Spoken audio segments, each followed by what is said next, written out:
The death of God is about the drying up of a horizon of meaning and of a whole form of human life. Where do we stand in the illusion it makes? What kind of space are we invited into? The material relations between people become social relations between things. When we look at toasters, corn, and TVs, we still, to a large extent, live in the interregnum between worlds, if you will, or between paradigms. Not many people in the history of the world have faced that. Diet Soap is a Sublation Media podcast. So, Caleb Maupin, you are a communist, an author, and you are a victim of the deep state, it seems to me, at the moment. Tell me a little bit about the process of trying to sell your new book, Kamala Harris and the Future of America, on, I guess, Amazon. Well, it's not a new book. I wrote it 4 years ago. The publication date was August 31st, 2020. And if you have a copy of it, it's a collector's item now because it sold for 4 years. There was a total of 595 copies of it that sold. Not a huge bestseller. Got a review in the communist daily newspaper of Britain, the Morning Star, which I was surprised at the time. And a couple newspapers in India ran reviews of it. That surprised me, but I guess that's because RT is watched in India, and I'm an RT reporter, and Kamala Harris's mother is from India, so it was, of interest. It sparked a nerve there. But overall, I wrote the book in 2020 because I did some research. I came across someone who had worked with Kamala Harris's father academically. So I wrote the book. People read it. They found it very insightful. If you go to Goodreads, the reviews are all still up there. Everyone who read it loved it. Very few people read it and didn't have positive things to say about it. So I wrote it, underground book, self-published pretty much. I mean, CPI, we have a team of people that do layout and stuff, but we published it. No big deal. So it was on sale on Amazon for 4 years. And on Sunday, July 21st, Joe Biden announced he was not running for president. And on Monday, July 22nd, Kamala Harris started getting the presumptive nominee treatment by mainstream media. And then that day at 7:26 p.m., I received an email from Amazon telling me that there was an issue with the cover of the book. And I thought, well, that's weird because the cover's been fine for 4 years. And I actually had it independently designed by someone I paid to design it, and a guy named Arthur Porter, and his name is credited on the back. So I thought it's weird that there's been no problem with this. But I immediately thought, I don't want to lose the moment because Kamala's, getting blasted. So I want to sell it. So I immediately uploaded a blank cover using one of their Amazon templates and resubmitted. Rejected. Resubmitted the next morning, rejected, resubmitted later that day, rejected, resubmitted later that day, rejected, resubmitted later that day, rejected. And I'm thinking, like, what's going on here? Because the cover's been fine for 4 years. Everything seems to be fine. And now they're telling me the issue was the cover. And so I just uploaded a blank cover. Everything should be fine. Max Blumenthal spoke up, and he smelled foul play, and he noticed that this followed the pattern of how COVID-related material was removed by the White House in the times past. So he tweeted about it. Jimmy Dore tweeted about it. I started doing the talk show rounds, and I put the book up on Lulu. Because Lulu is, marketed as an alternative to Amazon. So I put it on Lulu, and it started selling like hotcakes on Lulu. Hundreds of copies were selling on Lulu. Thursday night, I started getting people tweeting at me, tried to buy your book on Lulu. It won't process my credit card transaction. And about 30 people messaged me that they could not buy it on Lulu. So I thought that was bizarre. So I put it on Gumroad as a PDF. And so it's been selling on there. It sold many hundreds of copies. Let me just put it that way. Now, as of Monday, they restored it. No explanation, but Amazon just sent me an email after it had been rejected like 6 times. All of a sudden, even though, they had rejected my last attempt, all of a sudden I received an email, your book has been published by Amazon. And I'm just like, okay, this is a little bit bizarre. And all the links suddenly work. Now, what was weird is, I don't know if you've ever worked with Amazon before, but generally when there's an issue with a title on Amazon, which happens, like an issue with the cover or something like that, it generally what happens is all the links stay up, but it says, you know, title not available. But when Amazon took my book down, it was scrubbed. It wasn't there. Like, it just led to, sorry, this page doesn't exist, and a picture of a cute puppy. They just completely scrubbed it from Amazon. You couldn't read the reviews. It was like the book had never existed. Now it's back. The reviews are missing, but the ratings are still there. The customer ratings are still there, and it's got the blank cover on it. The whole situation is very, very weird and bizarre. Lulu is apparently now processing transactions as well. They sent me an email saying that the reason on Thursday that no one could buy the book, and no one bought the book over the weekend, no one bought the book on Friday, but now, you know, as of last night, people can buy the book again on Lulu. They're saying that that was because so many people were buying it and maybe it overwhelmed the system. I have a hard time believing that. Generally, booksellers like to make lots of money and they want to sell, you know, many copies of books. So I don't buy that, but I'm glad people can buy it on Lulu now. Glad people can buy it on Amazon right now. But it's very clear that on the day Kamala Harris became the presumptive nominee, one of the only critical books about Kamala Harris, I think there's only 2 critical books about Kamala Harris that have ever been published, mine and another book that was published called Amateur Hour, that was published by the Washington Times Press. Those are the only 2 books. Well, one of the only 2 books criticizing Kamala Harris was removed on the day she became the presumptive nominee, taken down for a week. Now it's back. I guess the adventure continues. Well, when they were rejecting your book at Amazon again and again and again, was it always for the same reason? They didn't give a reason. It would just, I would submit it and then it would shoot it back to me as if I hadn't submitted it. And I would submit it and then it would shoot it back to me. You know, it would just not accept the submission, basically. I went through that process about 6 times. It usually took about an hour for them to just shoot it back to me.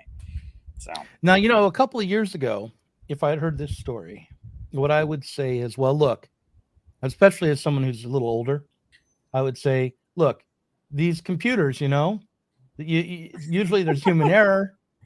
Yeah, you try to submit something and you've done something wrong and you don't know what it is, and then you try again and again as you change something and it will work. But you know, it's probably not a conspiracy. It's probably just a glitch. But now, it would be really naive for me to say that, because we know that over the last couple of years, it's been exposed the degree to which, particularly the Department of Homeland Security, has intervened in controlling what can be seen and what can be said online. There's something called the Twitter files. People think I only care about the Twitter files. I do talk about it a lot, but that was a project that aimed not only at Twitter, but also at Google, at Facebook, at Amazon, at the mainstream news.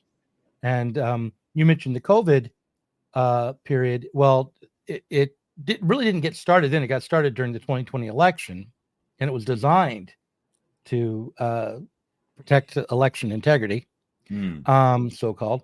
But it certainly happened during the COVID period as well, and something called the Virality Project was running out of the Department of Homeland Security through some cutout organizations and universities. So when you talk to Blumenthal about this, what tipped him off? Just the fact that it was being rejected in the content, or we have not directly interacted about it, but he tweeted about it on social media, asking if the White House had removed it and pointing to how COVID-related material was removed. And then after that, a number of people that had COVID-related books removed texted me and said it was the exact same way, and sent me messages, tweeted at me and said, yeah, this is how they took down my COVID-related book. This is how they took down my book criticizing Dr. Fauci. And it was because you had an image originally, because you had an image of Kamala on the cover. Right? I don't know. That's what they said. There's an issue with your cover, right? Is what they told me. Did they say it was copyright or something else, or just issue? Just there's a problem with your cover. It could be unacceptable by Amazon standards, something like that, I believe. And this is the cover, and it was designed by Arthur Porter, and there's been no issue with it for the last 4 years. That's a drawing of her based Well, on I a think photograph? he took an image of her from, I actually don't know. You have to ask him. I shouldn't speak to this because I might say the wrong thing, but this is our CPI logo here. That's, a design there. There's a Black Lives Matter protest behind her. It's like an image of her. She's like transparent. So I don't know exactly how he went about designing it, but this is the cover that we used. Right. So let's talk about the book itself. It is a critical book about Kamala Harris, or Kamala Harris. I think, I don't know. How do you say it? Anyway, it starts with some things that you might, if you're on the left, you might already know. She's the queen of mass incarceration. But then it goes on to some things about her connection to the new left, and how she's part of a project to manipulate leftist politics in America. And then it goes on to talk about her father. So I want to pick up with her father. What did you make of Donald Harris? Who is Donald Harris, and what should we know about him? Donald Harris is from Jamaica, and he is an academic economist, and he taught at Stanford University many years, and he openly described himself as a Marxist. He was an advisor to various Jamaican prime ministers, including Michael Manley, who was kind of like a Bernie Sanders social democratic figure in Jamaica. He was just well known in academic circles as a Marxist economist. Not only, was this book removed from Amazon, but you'll notice that his published works are quite hard to get your hands on now as well. He wrote a book about unemployment and the tendency of the falling rate of profit. That book is, at one point it was on Amazon for cost. There was like one copy and it cost over $1,000. I think it's no longer accessible. But he taught at Stanford University. He's appeared on C-SPAN before. He's an academic economist from Jamaica, and he met Kamala's mother in Berkeley in the early 60s when they were both attending University of California, Berkeley, at the time that the free speech movement was going on. And they were both involved in civil rights demonstrations, and eventually they got involved in protests against the Vietnam War. And they were most likely in a Marxist-Leninist communist organization at that time. We don't know which one. On the Berkeley campus, there was the Independent Socialist Club, which were the followers of Max Shachtman. And that eventually became the ISO, was the Berkeley Independent Socialist Club. It then ended up, joining up with Tony Cliff, and that was known as ISO. Bob Avakian is the son of a federal judge a local judge in Berkeley. He was on the Berkeley School Board, and Bob Avakian was a leader of the free speech movement. He eventually founded the Revolutionary Communist Party. The Progressive Labor Party was very active in these circles during this time. The Communist Party USA was operating, but it was operating in kind of a clandestine manner. Coming out of McCarthyism, they had something called the W.E.B. Du Bois Club that operated at Berkeley campus that was like a front for the Communist Party USA. The Socialist Workers Party, the Trotskyite, the major Trotskyite organization was active. And as an open Marxist economist who was participating in the protests, Donald Harris, he was either a member of one of these groups or he was very close to one of them. He was a fellow traveler. He would have been. Yeah. He would have been, and later, in the 70s, there are articles where Donald Harris, I think he was teaching somewhere other than Stanford first. And, he was going to lose his position. And they found articles of like students protesting to keep the Marxist economist professor to keep his job and stuff. And, there's no question he was a Marxist and from the Marxist background. Many people feel that he probably devolved into a bit of a social democrat, and that would make sense with the alliance with Michael Manley. What's interesting also is he wrote an essay after he denounced Kamala Harris's campaign that I quote extensively in the book. And that essay is called Reflections of a Jamaican Father. In that essay, he talks about how his mother, one of his greatest regrets is that Kamala never met her grandmother, his mother, because she was a member of parliament in Jamaica from the Labor Party, and how she gave speeches in giving what he refers to as kind of a folksy, down-to-earth way of explaining the labor theory of value. you know, and how labor creates all wealth that comes from Marx. So, you know, there's no question that he sees himself as a Marxist and is a Marxist economist. I mean, he's not Che Guevara, and I make that clear in the book, and you don't find him ever praising Stalin or Mao or anything like that. He's probably a Marxian social democrat economist. His book that he published that I can't get my hands on is about unemployment and the rate of unemployment, and refers to how that fits in with Marx's understanding of overproduction and other things. Now, according to Wikipedia, he's a post-Keynesian economist, as well as a Marxist. So I would think that would kind of confirm what you said about him becoming a social democrat over time. And overall, I think in the American and really in the 20th century Marxist arena, especially in academic Marxism, there was a blurring of the lines between Marx and Keynes. When I started doing this podcast in 2009, I was interviewing Marxist economists, and I was surprised the degree to which the Marxist economists were sounding like fairly traditional Democratic Party liberals in terms of how they understood economics and kind of in a Keynesian way, and what I thought of as a Keynesian way.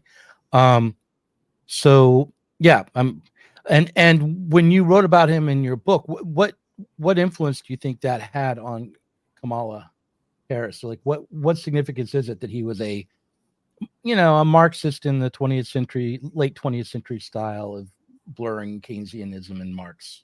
Well, that's what inspired me to write the book, because I met someone who had worked with his father, or with her father, who'd worked with him. And when I found out that she had grown up with, communist parents, I became aware of her record as just a vicious prosecutor that destroyed people's lives with complete disregard. The drug lab scandal that was turning over false positive results, trying to block DNA evidence so she could execute Kevin Cooper. In Chicago at the Ideas Forum in 2013, she began her speech by strutting around the stage, making fun of leftist protesters, saying, "Build more schools, less jails, build more schools, less jails." And she just had to speak with other. I saw that, yeah. Yeah. How did an ideology and a movement that I have spent my life in give birth to something that is so opposed to everything that I believe to be right and wrong? And that's what forced me to do the research. So then what was interesting is that Donald Harris denounced her 2020 presidential campaign. And that was because when she was being interviewed on a radio program, it's very popular among African Americans, called The Breakfast Club. They asked her if she'd ever smoked marijuana. And she replied by saying, oh, yes, she smoked marijuana in college. And they asked her what music she listened to while she smoked marijuana. And she said, had to be Snoop, meaning Snoop Dogg. Well, and then many people looked at that and the timeline didn't add up, because there's no way that, Snoop Dogg had not yet released an album at the time she was in college. So there's no way she could have been listening to Snoop Dogg. I think Dr. Wilmer Leon, when we did an interview about it, he said she had some really good weed where she could hear music from the future, but regardless, she then followed that up with half my family's from Jamaica. What do you think? Ooh, that didn't sit well with Donald Harris. And that's when Donald Harris came out to the media and he denounced her presidential campaign, and he called it a travesty of identity politics. He said he spoke for her entire Jamaican family when he denounced her campaign, and wanted to, he really did not appreciate the stereotype of Jamaicans as lazy joy seekers who engage in pot smoking.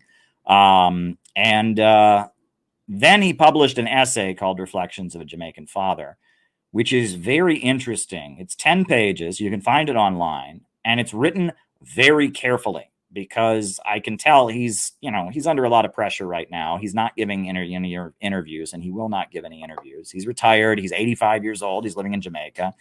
And he wrote it in a very coded and careful way with a lot of hints. But one thing that he talked about is that he was deprived of the ability to be Kamala Harris's father. In Kamala Harris's autobiography, which is called The Truths We Hold, which I quote extensively in the book, she says that when her parents separated, the only thing they fought over was the books. However, Donald Harris basically says that's not true. He more or less accuses her of lying. I mean, he doesn't reference that in his essay, but he says there was a very long custody battle in which Kamala Harris and her younger sister, the question of who would get custody of them was brought up, and the courts prevented him from being able to raise his daughters, from having any custody or any access, any visitation rights. And he says that that's because they viewed him as, quote, a Negro from the islands who might eat his daughters for breakfast. That's the language he uses. And that shows an extreme amount of, bitterness about the fact that he was not able to be a father. And that also, this is a man, he's a PhD. He's a professor at Stanford University, but the courts saw him as, the stereotype of a black man as being a lumpen criminal. And that's how they saw him. And it was beyond insulting. And it also deprived him of the joy of fatherhood. And the wound hit very deep. And you read his essay, and it's very heartbreaking. And he describes one of the last times he saw Kamala and her sister in a reel of film that he filmed of them in Jamaica when he took them to Jamaica. He talks about, Kamala Harris, and he talks about her in a certain way, about her running to get ahead, how she was full of energy as a child. There's a lot of little hints in the essay where it's like he's trying to tell you something. He can't come out and say exactly what he thinks, but it's interesting. Well, how old was Kamala when her parents got divorced? I believe she was 4 years old. Okay, so if she was 4, she may not remember the custody battle. So it's hard to say that she was lying. Although, on the other hand, by the time she's 50, she would know about the custody battle, right? So on the other hand, she probably is at least whitewashing the truth, not to be punny about it. But the question I have is, what do you think it is that she wouldn't speak to that custody battle and the loss of time with her father? She doesn't want to talk about her father at all. Her mother, she talks about endlessly. Her mother is a saint. Her mother is this ideal figure. She quotes her mother in speeches, etc. But her father, she doesn't want to go there. And it appears, there's a lot written about the phenomenon of parental abduction and estrangement, and how in divorces, children become kind of a weapon that can be used by one parent against another. And it looks like we don't know what really happened, right? For all we know, he was just an amazing father who got scapegoated, or there could be more to it than that. But regardless, that it appears that Kamala's mother blamed Donald Harris for the situation. It appears that Donald Harris was scapegoated for a lot of the family's hardships. There's an anecdote in Kamala Harris's autobiography about her high school graduation and how she was scared that her mother wouldn't come because her father was there, and how terrified, and how she was just overjoyed when her mother showed up because her father was there, and she was convinced her mother wouldn't come because her father was there. And that indicates there was a lot more going on than that. Now, the other thing that I've referenced, though, is that Quebec, right? Kamala Harris, her autobiography talks all about her childhood in Oakland, California. And then it talks about her graduation in Oakland, California. But there's this whole, there were years, most of her teen years were spent in Quebec, in Canada, when her mother was working in Quebec in Canada as a cancer researcher. She says absolutely nothing about that. It's like those years don't exist. And that is what, there's rumors, there's things going around. I'm not going to repeat because I don't know. I can't confirm them, but it appears that some rather traumatic events did happen, during her teen years in Quebec, because she just never comments on it. It's like it doesn't exist. It's this giant blank spot in Kamala Harris's life story. And that's interesting. And it's very possible that if something bad did happen to her as a teen in Quebec, or she had a lot of hardship, that she also blames Donald Harris for that. So she doesn't much care for Donald Harris. He doesn't much care for her.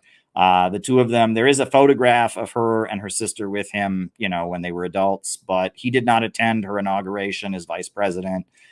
He denounced her 2020 presidential campaign. What was his political reason for denouncing? He didn't denounce it because he didn't get enough time with her as her father. No, he denounced it because she invoked the stereotype of Jamaicans right. as That's right. smoking. Yeah. That's right. So that just because he thought she was running on identity politics in a way which was distasteful and hurtful to Jamaicans.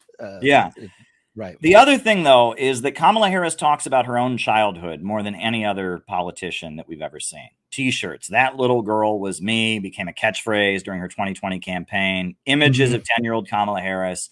And often when Kamala is doing things that are more reprehensible, she invokes her childhood. There's the infamous clip of her talking about how she prosecuted parents for truancy. And she, of course, giggles about it and laughs about it. And then her reason is, well, I wouldn't be anywhere if it wasn't for my education. Well, as a prosecutor, your job is to enforce the law. It's not to get revenge or, it doesn't have anything to do with you. And she starts giggling about how she prosecuted parents for truancy, how she had this big stick she could wield around, and she invokes her own childhood more than any other politician. She invoked it against Biden. I was one of the first school class to be bused in Oakland, California. And I don't think you're a racist, but that when she went after Biden, that came up. The latest one, it happened last week. It happened, I believe, on Tuesday. People have gone over, her maniacal laugh, that unhealthy, bizarre laugh. Well, apparently now she was bullied for that laugh growing up. So we're not allowed to comment on it because she was bullied for it growing up. And it's her mother's laugh. And how dare anyone bring up her laugh? Kamala Harris feels sorry for herself. She's a victim. The world has been unfair to her, and her actions as a prosecutor in California and indicate that she very much wants vengeance for what she perceives as crimes against her. And I don't want to rule out the possibility that there are very real things for her to be upset about, that really awful things did happen to her. She was clearly the victim of racial discrimination growing up. I guess she talks about she had neighbor kids who couldn't play with her because she was black, or was perceived as black, whatever happened in Quebec. So we're not trying to make light of any hardship that she went through. But the point is that Kamala very much sees herself as a victim, and that gave her license to try and block DNA evidence when Kevin Cooper was facing the death penalty. That gave her psychological license to cover up the fact that the drug labs in California were turning over false positives. Reason Magazine has done great exposés of what she did as the California prosecutor. Absolutely horrendous. Her office went as far as arguing against releasing people. Arguing that the state needed their cheap labor, that, we should keep people in jail because their cheap labor could save them the taxpayers' money, right? They pay prisoners, or I guess at the time they paid prisoners in California 8 to 37 cents an hour for their work. If you hire law-abiding citizens, they have to get union benefits. They have decent wages. And so, using prison labor was a way. It was an austerity program in California. And she went as far as trying to prevent people from being released because they'd have to pay somebody else to do it. This is not somebody who has regards for anybody. And it's important now because she is trying to frame herself as Miss Black Lives Matter, and she's not that. There's a lot of people. I think it was Nico House. He used he had the catchphrase, Kamala Harris is a cop. Kamala Harris was the top prosecutor of the Bay Area. She became the top, the top, attorney general of California. She is very much on the side of police. She had an opportunity. There were, some horrendous scandals revealed in the Oakland Police Department, human trafficking, etc. And she could have prosecuted the police for their misconduct in Oakland, and she chose not to. She chose to protect them. Kamala Harris's record is one of being part of the mass incarceration apparatus and having no regard for how people suffer as a result.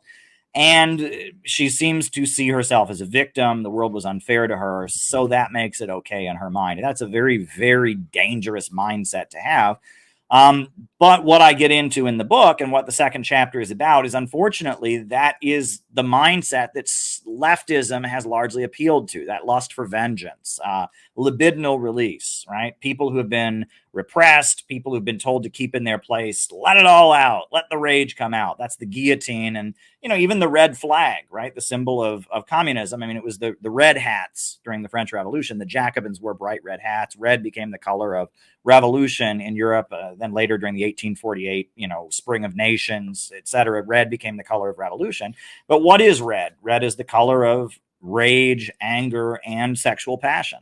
You know, I mean, there's a reason that, you know, bullfighters waved the red flag at bulls. I mean, you know, and that to bring down feudalism, the bourgeoisie found that, you know, fomenting libidinal release was very effective. In feudal society, a peasant can't look the landowner in the face, right? Everyone is told they have their natural spot. They have their natural superiors who rule over them. And people are kind of holding it in and just, you know, being told to just obey and all of that. Well, if you want to overthrow feudalism, you foment rebellion. And the Marquis de Sade was a really big part of the French Revolution. You know, a very important figure. And his thing was all about sexual release. And he went as far as saying afterwards, to keep the revolutionary energy going, they should set up theaters across Paris where they had naked women on display. So men could go and look at the naked women's bodies, become sexually aroused, and their passion would be aroused, and the revolution could march forward, right? The French Revolution was largely an explosion of rage and sexual passion. It was libidinal release, and it served its purpose. It overthrown feudalism. And I think you can look at the Cultural Revolution in China as being very similar. And you can look at, you know, a lot of aspects of when societies have been feudal and you have an uprising, and the peasantry in particular rise up and overthrow feudalism. It is an unleashing of rage and impulses. Leftism has become attached to that aesthetic. And in our time, that is not the aesthetic of people trying to use socialist methods to reorganize the economy and have economic growth. It's very much the aesthetic of the color revolution apparatus. That's the aesthetic of George Soros. That's the aesthetic being used, you know, right now to try and destabilize Venezuela. I mean, if you look at what's happening on the streets of Venezuela, that, you know, giving people to unleash their rage and impulses. Meanwhile, communism, especially, you know, starting with Stalin and the defeat of the Trotskyite opposition, communism started appealing to something very different, right? It was very much people's desire to build and construct. And it was almost, you know, another Freudian thing of parental transference. I refer to quotes from people that were big in Stalin's 5-year plans. They saw Stalin as the idol and the young people of the world working hard to build and all of that. So communism, starting with Stalin, but most especially, you know, with the rise of Deng Xiaoping and what we see now around the world, socialist, anti-imperialist governments tend to be quite conservative because they're offering economic stability. We have a state that will control the economy and ensure economic growth and will protect you from the instability of the West. And that kind of explains why the communist countries of the world are not on board with the LGBT thing so much. You know, and this points to a gap, and that this has always been a weird contradiction within communist Marxist leftist politics. On the one hand, you have the desire of the middle class to rise up and rebel and foment chaos. And on the other hand, you have the desire of the broad masses of people for stability with an economic crisis making their lives unstable. And it tends to be on the promise of stability that communists take power. Peace, land, and bread. That's a promise of stability. It's not a promise for vengeance, right?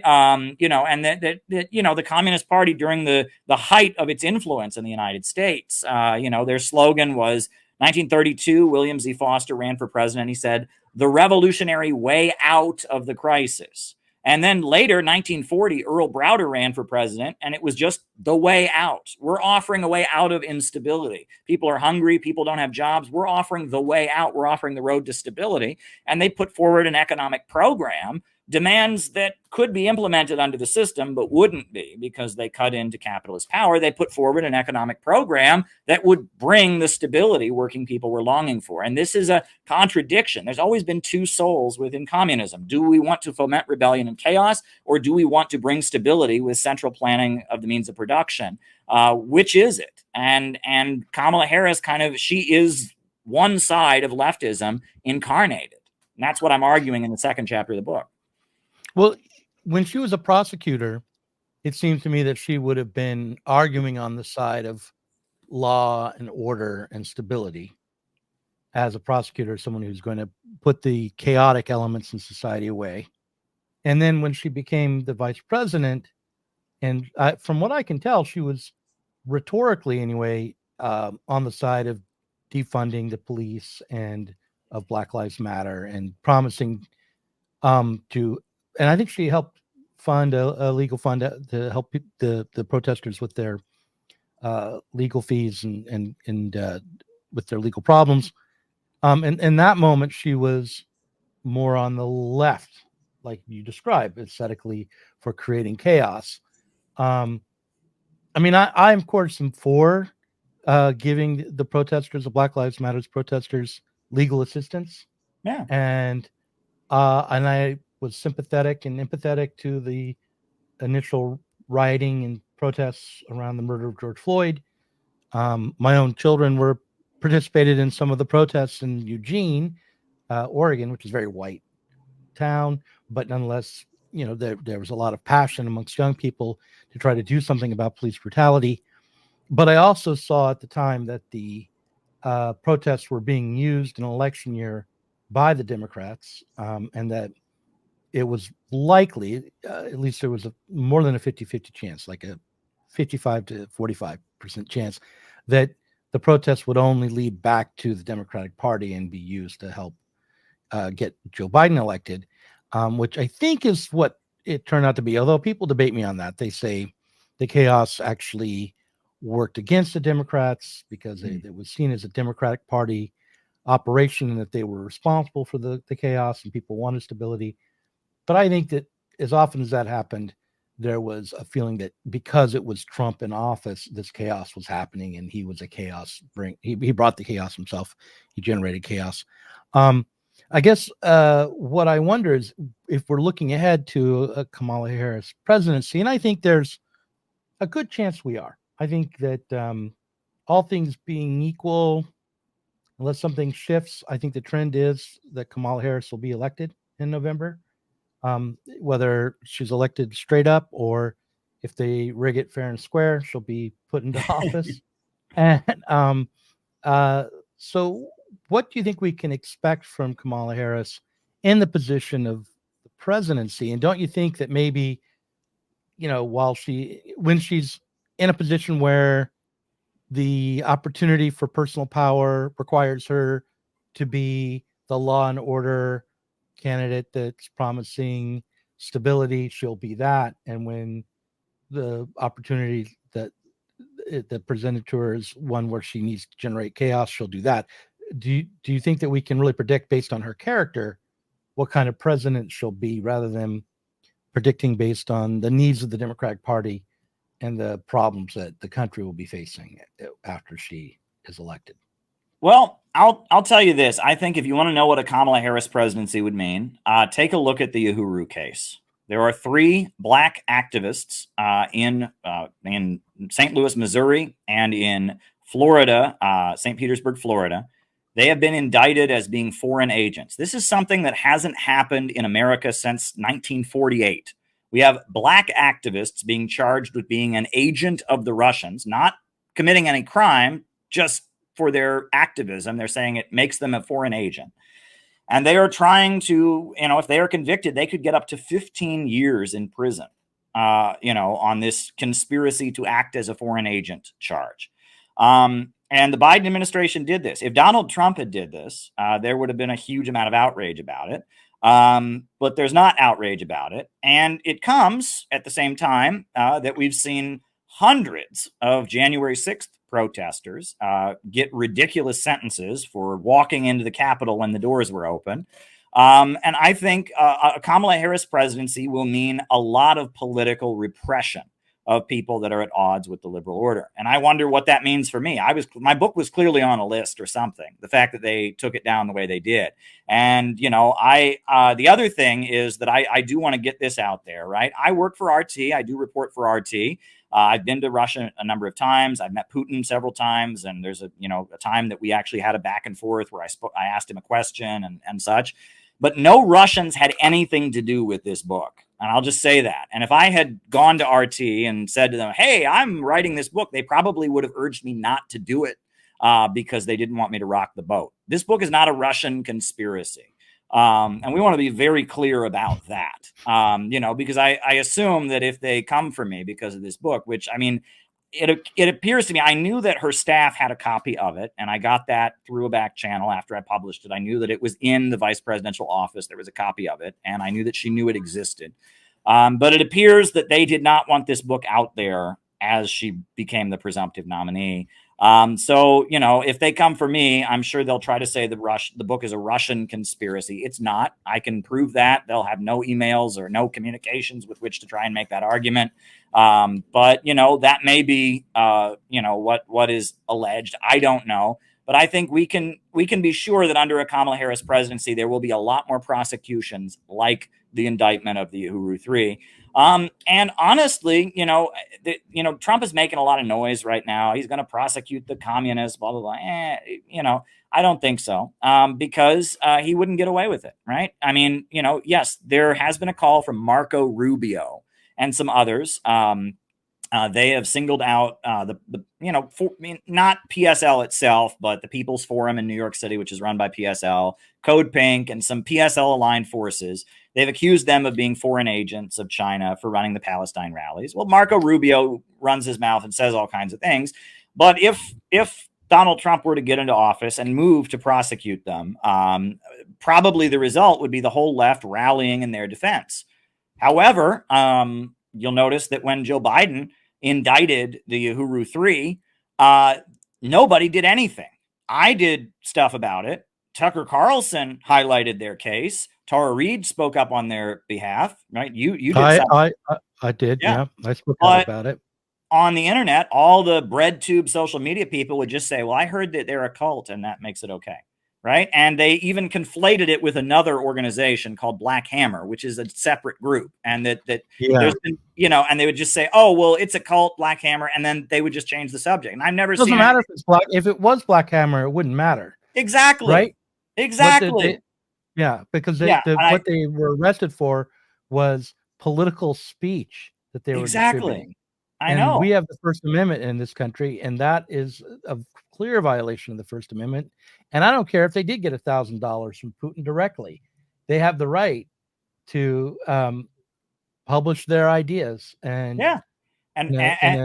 it's absolutely absurd. So, but I noticed that the left did nothing for Uhuru because Biden was in office, and because probably most likely because the African People's Socialist Party runs in local elections against the Democrats. And Max Blumenthal, who has spoken up for the Uhuru case, he said that's what it's probably about. It's that the Democrats think they own the votes of black people in St. Louis, Missouri, and in St. Petersburg, Florida. And the Uhuru movement, they run against the Democrats in local elections on a socialist and black, they don't call it black nationalist, they call it African internationalist platform. Right. And let me be clear, my understanding of Marxism and my assessment of the white working class is very different than theirs. But it doesn't matter. You stand with them. Right. That is something I always learned from the history of the communist movement is if the state comes for somebody, you stand with them no matter what. And that's something that's been lost in the age of social media. Right. Somebody's cringe. I guess we just go after them. And that's something that we really need to relearn. You know, you don't name names before the committee. You don't do it. And if the government is prosecuting somebody for their activism, even if you disagree with them, even if they have the wrong political view, you don't go along with it. You know, that's just a basic thing. You know, an injury to one is an injury to all. And if we don't stand together, they're going to come for all of us. And, you know, people who lived through McCarthyism can remember that. I guess, you know, we can go into this. We're speaking to mainly people, you know, from a leftist background here on your channel. And let's go into this. When I first joined the Workers' World Party, when I was 19, somebody in Detroit was driving up to Buffalo, New York, and he came and picked me up at my college campus, and we went up to Buffalo, New York. And I sat in the living room of a woman who was 80 years old, who had been a founding member of the Workers' World Party. And she got out the photo album, and she showed us pictures of 1948 in Buffalo, New York, and how at the Bethlehem steel plant, they had fired every worker who was a member of the Communist Party, and how they had a protest out in front of the plant, you know, for the right of workers in the steel mills of Buffalo, New York to join whatever political party they wanted. And the next day after that protest, she was a teacher in an elementary school. The FBI showed up at her job with a photo, and she was in the principal's office. They had a photo. Is this you at this communist demonstration? Yes, you're fired. She got another job in an elementary school. The FBI showed up there. The same thing, fired. And she ended up getting a job at a telephone company. FBI showed up there. And the telephone company said, okay, are you going to talk about communism on the phone with anybody? She said, no. And they said, okay. And she kept her job as a switchboard operator. And that was the job she had for the rest of her life. But that's McCarthyism, Frances Dostal, who was a founding member of the Workers' World Party, who was kind of my mentor when I was in the group. She told me about how she attended the only protest against the Korean War that happened in 1951. It was in New York City, and it was at a time the Communist Party was completely illegal and completely underground. And how, she was in nursing school, and somebody that she knew who had been a friend who was possibly involved with the party told her, just whispered to her very carefully, be in Times Square at a certain time. They gathered in Times Square, and a bunch of people were just standing there in suits and ties, and they didn't know each other, whatever. And then somebody shouted a code word, and then they unfurled a big banner that said U.S. troops out of the Korean Peninsula. And immediately the police started clubbing them and beating them up. And so they dispersed, and they went down to 34th Street, and they did the same thing. And then they went down to 23rd Street and did the same thing. And a number of people were arrested and beaten and injured. That's what our comrades had to go through. And that's how they learned that whatever your disagreement is, whatever your rivalry is, whatever tensions or grudges exist, you always stand with people who are under attack. You never go along with the capitalist state in silencing people. And I would say that that should extend not just to leftists, but to the right wing. And that's something that, the Socialist Workers' Party brought forward. And the groups that I was in were wrong on that point, right? We had the line that the KKK should be outlawed. We supported government repression against people that were right wing. And I think that was a huge mistake on our part. We should never embolden the capitalist state to take away civil liberties. Look, this one of these communist groups, Freedom Road Socialist Organization, right? They're on the college campuses. I stood up for them when they were under, FBI harassment back in 2010. That's a distant memory at this point, but they've been on the college campuses for the last, 4 or 5 years. And the main thing they've been doing is trying to get college campuses to ban Republican organizations for being, quote unquote, racist. And they get their members to find the screenshots and find out that these Republican groups are racist and get student councils and student government organizations to ban Republican groups. Well, when the Palestine protests broke out this spring, what were the very rules they were using to kick students out of Columbia University, saying that they were racist, saying that from the river to the sea is anti-Semitic, etc. So by empowering the capitalist institutions, the universities, etc., to silence people on the basis of their speech, they set the stage for that being used against us, because that's what the capitalist state is. It's not our friend. You don't empower the capitalist and imperialist governments to suppress people on the basis of their speech, even if it's for people that we disagree with, because we know that will inevitably be used against us, right? That's. So let me ask you. Let me ask you a question. Do you think that because I agree with everything you just said, of course, all of it, but when I look ahead and I think about the difference between Kamala Harris and Donald J. Trump, I wonder if there is a path forward that won't include the suppression of politics in America. Because while Trump and the Republicans have said in their party platform that they want to protect free speech, and they're very concerned about that, at the same time, they're saying if you burn the American flag, you should face jail time. Right. If you teach Marxism, you should be deported or sent to Gulag. I'm not sure what they say. But now I don't take the threat of deportation seriously, right? I know that's political rhetoric, but I do remember that the Bush administration, Bush Jr., when he created the Department of Homeland Security and the surveillance apparatus, which then was exposed over time, the promise of the Obama administration was that he was going to come in and do something to restore civil liberties in the United States, and that did not happen. Instead, the surveillance program, extended and expanded, and where we're at now, which is the surveillance of Americans has turned into the surveillance and control and censorship and propaganda I'm going to say the attempt to use mind control on the American population. I think that's true. I think psyops are operating all the time. I know that makes me sound paranoid, but I feel confident I could back that up with some receipts. So do you have any hope that things would be better if Kamala Harris was not to become president, if Donald Trump would be elected instead? Well, I'm going to answer your question in a way that actually gets into everything I wrote in my more recent book, Where is America Going? Marxism, MAGA, and the Coming Revolution. And this is my much more recent book, in which I go into great detail about what Marx wrote in his very famous pamphlet, The 18th Brumaire of Louis Bonaparte.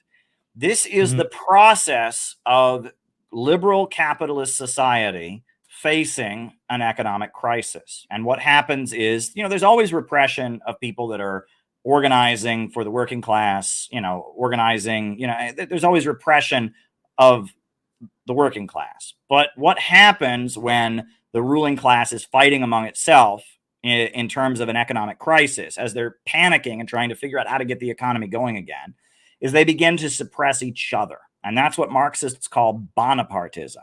And that is the natural result of an economic crisis. The capitalists begin fighting with each other.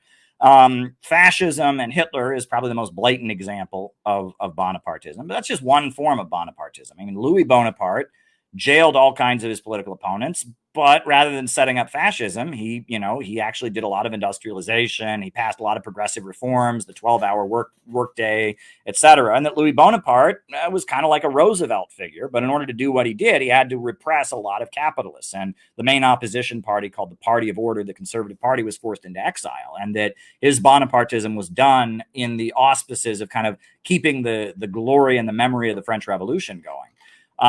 But Bonapartism, capitalists jailing other capitalists, and liberal open societies collapsing into authoritarianism is the natural result of an economic crisis. But that creates an opening for communists, because we become the defenders of civil liberties. We become the ones saying, look, if you don't like the drive toward fascism and war is ultimately the outcome too. It's not just oppression and repression at home, it's war. You should join with the forces that are fighting for the working class. And this is, in the majority of the places in the world that have had communist and socialist governments, they've come into power on the basis of fighting fascism. Communists were at the center of an anti-fascist united front, and they led the anti-fascist mobilization. And after the Nazis were driven out, or after the Japanese invaders were driven out, they became the ruling party. And that this is Earl Browder, this is the Popular Front, Georgy Dimitrov. Capitalism naturally leads toward fascism and authoritarian illiberalism in an economic crisis. And so that creates a great opportunity for us to be the defenders of democracy. But we have to be aware of what's going on. Roosevelt was a very authoritarian, heavy-handed leader. He tried to pack the Supreme Court. He did all kinds of things that threatened the power, threatened the rights of capitalists in order to stabilize U.S. society, and he jailed his opposition. And Japanese internment was pretty awful. I would never defend or endorse that, but Roosevelt certainly did that, and that wasn't good. And that Roosevelt was a Bonapartist as well, and that this is the natural result of capitalism in crisis. I would argue that that's where we're going right now, and it's rooted in the tendency of the falling rate of profits, the computer revolution, etc. And it's rooted also in the fact that there is this other economy in the world centered around Russia and China and Iran and Venezuela and Cuba that is not being held back by the irrationality of the market, that is not being ripped apart by the computer revolution, and is continuing to grow, and they can't control it. And so they're facing the rise of a new economy around the world. They're facing their economic system falling apart and collapsing on its own weight with long-term crises or value crises, et cetera. And authoritarianism is the natural direction. And our job is to oppose it. Our job is to build a movement of the American people, which may very well be founded on defending our freedom. It may be founded on defending the American dream, civil liberties, et cetera, right? And that's why talking to libertarians is so important right now. Talking to people who may not agree with us about economics, but would understand that we have to fight the low-wage police state and the march toward World War III. I think that's who we should be talking to right now. Most of the left, unfortunately, they just want to talk about identity politics. They just want to talk about who's a big fat racist or sexist or homophobe. And they have become the foot soldiers of the ultra rich and trying to set up their authoritarian state. So that's why I would argue talking to Trumpers is important. I will say, though, that I do see an anti-woke psyop on the horizon. It's already started. The notion that wokeism is all a big conspiracy from China, which it is not. I mean, China is not woke. Let me just tell you that much. I mean, you know, the idea that TikTok is a big conspiracy from China to make your kids have mental illness, that's not true. That's absurd. You know, the idea that Kamala Harris is an agent of China, that Kamala Harris is herself a communist, that Biden's a communist. Trump circles are being filled with pro-imperialist poison. And so that's not to say that Trump, when he takes office, might not do a lot of very bad things if he wins, you know, and we have to be prepared to push back against that. So we're in a weird moment. But the main thing is, I would argue now is not the time to retreat into leftism. Now is not the time to retreat, to just run back to wokeism, because we have a job to do. And our job is not to be loyal to Trump or to Kamala Harris or Biden. Our job is to be loyal to our class, the working class, and our job is to stand against imperialism. You know, I would say that since 2016 to now, there has been a struggle on the left to overcome what is often called identity politics, or was, and now being called wokeism, or political correctness is what it might have been called. It was what it was called, I think, in the 90s. And that the people who were, like, you know, the people around Bernie Sanders and the DSA and Jacobin Magazine and that milieu were, to a large extent, anti-woke and wanted to return to some sort of class-based political project and analysis. And what we're dealing with now is not a left that is retreating into wokeism, but just sort of the defeat of that left and the dominance of the Democratic Party over our media landscape. And that also includes taking up some of the people who were part of the social democratic turn over the last decade, roughly, and pressuring them to conform in order to support the Democrats, which they had already been doing. So, you know, I'm not sure. I would just see the retreat into wokeism as not something that the left, as I understand it, is doing, but rather is a symptom of the defeat of that left, the class-oriented left that had risen up. And, you know, then we could talk about exactly why it was defeated so thoroughly. And I think the primary reason is that it made the mistake of tailing after a capitalist party and capitalist candidate, which was always going to be a path to despair and defeat and tragedy. But do you think right now that, I mean, look, before Biden dropped out, I was relatively convinced that the days of woke politics were numbered. But now, as I'm inundated with the algorithm and I see nothing but woke politics when I go on Twitter, I wonder if I could have been completely wrong. Is there let's say in the middle class society, do you think there's a large population of people who really are moved by this approach to understanding the world? Well, I got a couple things I'll say on that. First of all, I went to college during the Bush years, and that was the very end of the political setup in America that you could call the late Cold War normal. And you remember these years very well. And in those years, people went to college to think, to learn to be independent thinkers. And average white working class Americans said, you know, George W. Bush is our president. If you don't like him, then, you know, you need to leave the country. You must work for the terrorists. America is great. Love it or leave it, etc. And it was at college that you went to learn, well, actually, there's two sides to every story. Actually, you know, America has done some bad things. Here's some Noam Chomsky books. Colleges it was almost like they were considered to be, they were like the troubleshooters of American imperialism. They were the people that were trusted with highlighting America's flaws to make the country stronger, right? It wasn't, you know, it was in academic circles, we could admit the bad things about America and all of that. For the masses, it was, you know, just wave the flag and blindly believe. But in academic circles, we had to talk about America's shortcomings in order to make it stronger. Well, that is not the way it is. Now, average working class Americans are into conspiracy theories. They think that the government is corrupt. It's run by an elite that doesn't care about them. They're angry. They don't trust the mainstream media. And you go to college to learn the party line and to repeat the party line and to be tested about how well you can repeat the party line and to be vetted for, you know, a place in this kind of intellectual, you know, layer of society, this professional managerial class. It's not for everybody. It's only for people that have proved they are intellectually conforming enough and obedient enough to do it, to be part of it. And it is in those workplaces that people can be fired for making a remark or a tweet that's problematic or whatever. It's in those workplaces that, you know, that people are constantly being, you know, encouraged to sit through identity politics workshops and all of that. And that again, part of the authoritarianism has been cultivating a layer of the population whose job it is to constantly be conforming politically, not to be free thinkers. And that's kind of the change that I'm seeing in American politics. The other thing I want to say, and I think this in regards to Jacobin and everything, look, it's funny because my social media is like exploding right now because of this Kamala Harris book, but I'm trying not to enjoy it too much because I have been through so much. I have been canceled so many times.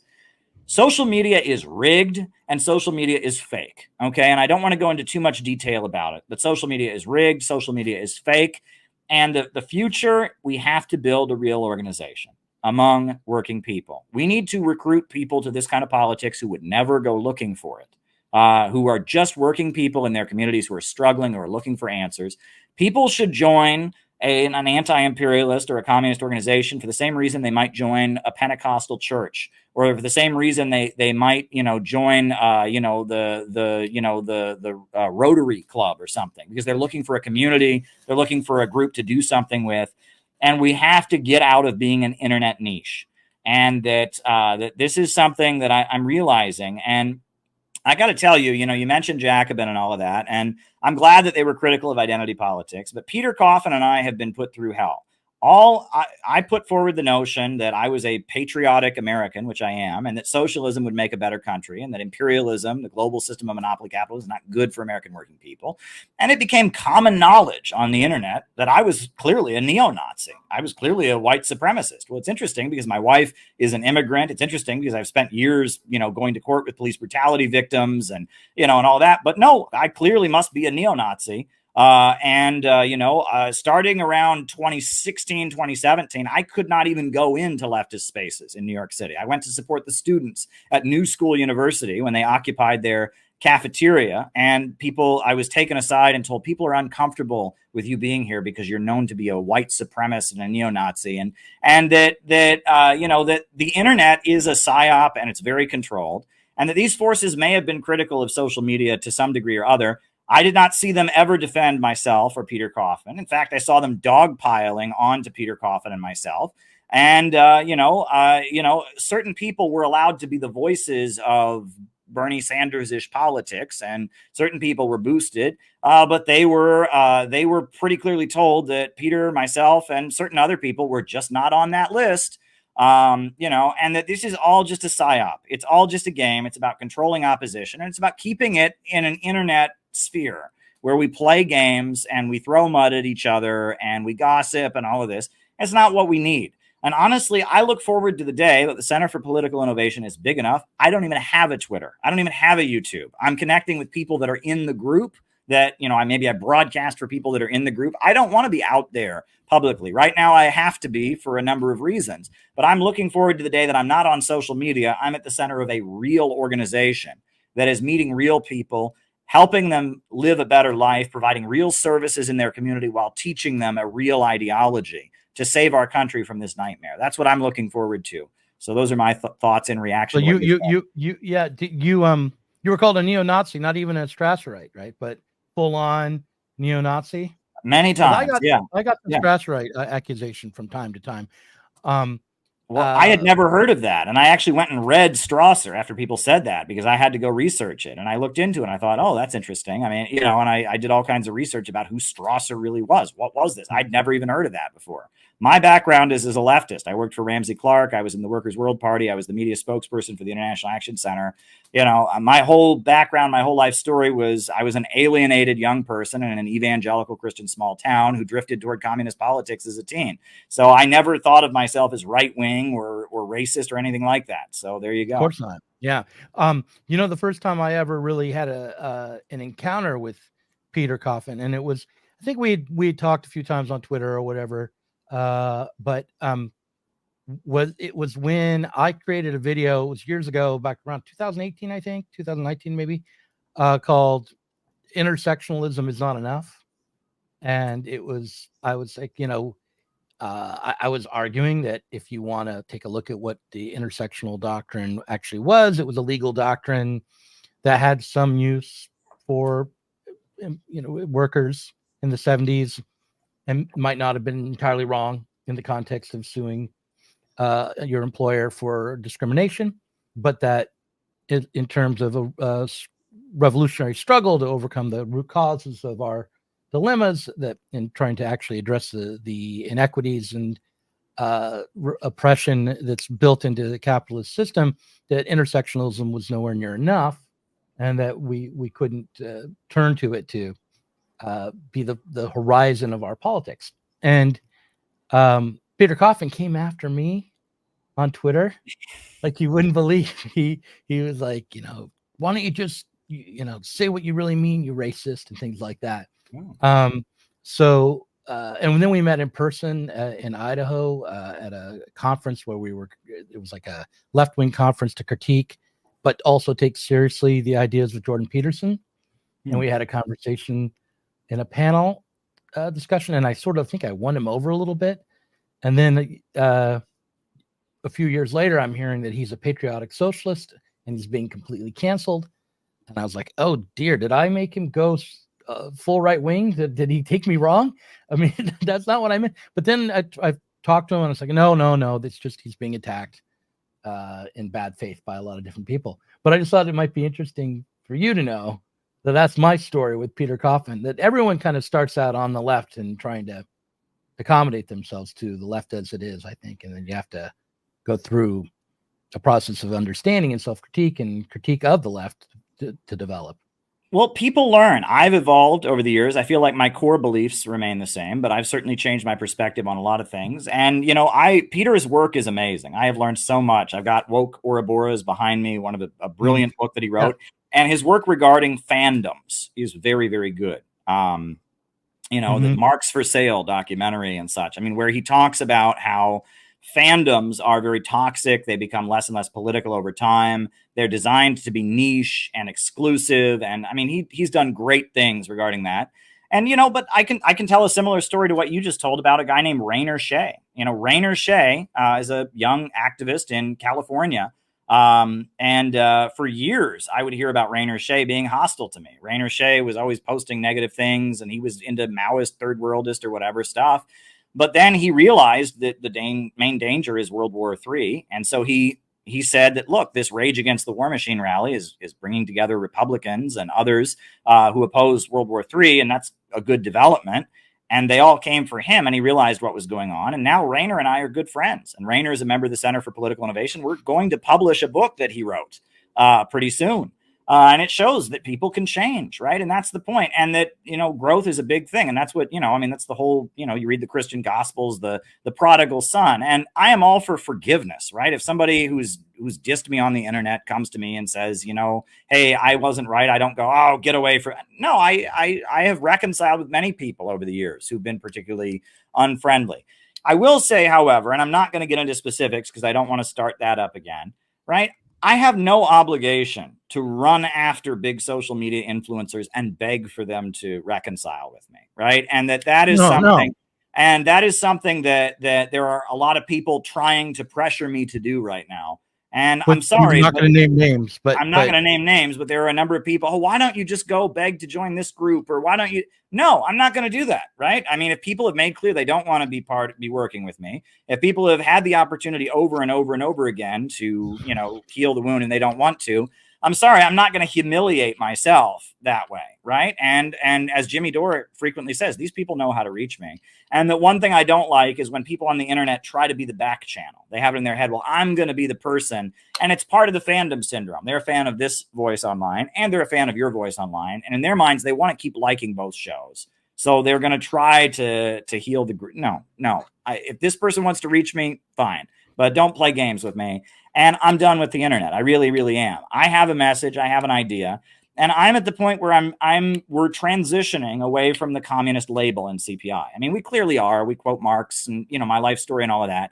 But if you say communist to average Americans, they think you're woke. And I am an innovationist. That is the essence of what Marx taught. It was historical progress. It was technology. It was man's creative power. The idea that we can expand the productive forces to the ultimate stage, higher stage of communism.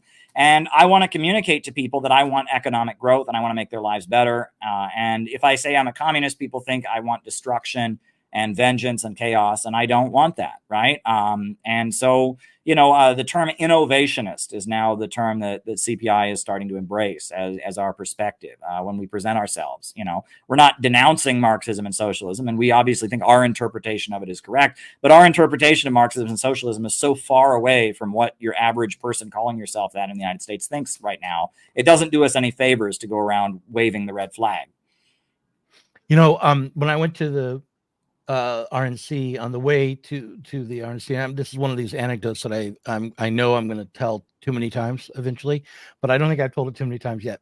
I flew from Las Vegas to Milwaukee, and on the plane from Las Vegas, I was seated next to a Trump supporter, and we got to talking for a little while. And I didn't talk about my politics; he didn't talk about his. We were talking about our personal lives. We hit it off. Both of us being middle-aged guys, I guess we had something in common. And then a deadhead came and sat on the aisle, and right away you could just tell looking at him, this is a deadhead hippie. He was also middle-aged, around 50, and we started talking about the RNC and Trump, and the 4 hours on that flight went by very quickly. And by the end of it, I had been invited to his house for a barbecue, and brought my film crew with me to film it. He was not going to the RNC. He was going home. He lived in Milwaukee. He was a Trump supporter, but not excited by it at all. Not that political. And when I went to the barbecue, I interviewed his son, and I was talking to him about what he thought about politics. This 20-year-old kid. And what he said was what he really wanted was to be in a society, or he didn't say society. He said, I just want to have a life where I can have friends and we can disagree about politics. We can argue with each other as much as we want, get really down into it, be vicious with each other, and then know that we love each other and we're friends at the end. And when I was at the RNC overall, and I was talking to people on the street, that came up in different ways again and again. And one of the things I think that is really true about this moment that people on the left should recognize is that we've been duped into playing along with a very divisive strategy for the last 8 years. Yes. And that the people in this country, by and large, are our friends and neighbors. They don't want to hate us. There's no reason for us to hate them. And whether they're Democrats or Republicans is really a secondary thing. And if we could start to try to organize on that basis in the real world, I think that socialism might have a shot. Yeah, because that's what socialism I couldn't agree more. Primarily about. Yeah. So see, there you go. Well, I appreciate you having me on, Doug. And I know you're a book guy, so this is particularly of interest to you as a longtime publisher. So I will certainly keep you up to date on how this develops. But right now, I'll just end our current project. We're raising money on GoFundMe. We plan to distribute 1,000 copies of this book that has been banned on the streets of the Chicago during the DNC. That's the plan. And we have a GoFundMe set up. I've got the link. I sent you the link. And we figure if they took this book down and they don't want this out there, it needs to get out there. So we wrote a new introduction. Peter designed a beautiful cover for the new book, the new edition of the book. And so if people want to help us out with that, that would be great, because obviously there's something in this book that needs to be said. That's why they banned it. Yep. And I will put a link to it in the description. Thanks for coming on. And I hope to talk to you again, Caleb.